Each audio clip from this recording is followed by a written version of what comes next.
berkaitan dengan visi, jadi ketika ditanya visi saya, ya dengan pengalaman bergelut di DPR ini yang lebih dari 35 tahun, lalu pertanyaannya mau ngapain ke Mahkamah Konstitusi. Jadi harapan saya pimpinan dan anggota Dewan, poinnya adalah menjaga Mahkamah Konstitusi sebagai lembaga peradilan yang menjadi bagian kekuasaan kehakiman yang merdeka, akuntabel, dan terpercaya. Lanjut, merdeka yang saya maksudkan itu adalah bebas dari pengaruh atau intervensi dari pihak atau kelompok tertentu.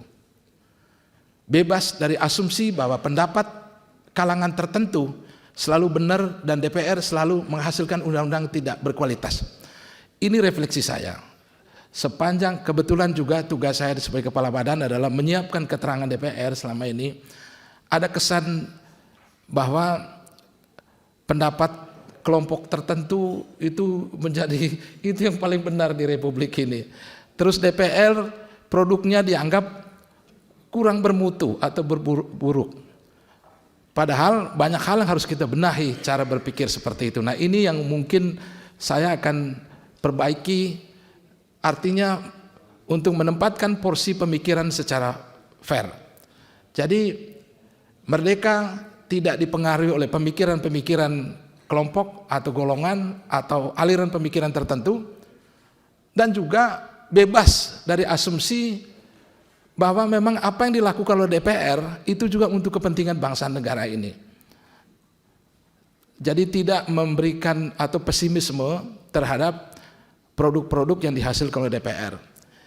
Yang berikutnya akuntabel, menghasilkan putusan yang berkualitas dan dapat dipertanggungjawabkan dari sisi dasar konstitusionalitasnya, rasionalitasnya, penalaran hukum, kemanfaatan dan keadilan bagi masyarakat. Saya kira ini menjadi teori dasar dari keadilan atau pentingnya hukum. Dan yang ketiga adalah Mahkamah Konstitusi yang transparan, yaitu warga negara atau menjadi tempat harapan bagi pemenuhan keadilan bagi satu warga negara yang hak konstitusionalnya dirugikan akibat proses pembentukan atau substansi dari undang-undang. Dua, tempat harapan bagi lembaga negara dalam penyelesaian sengketa kewenangan. Dan tiga, penyelenggara dan peserta pemilu.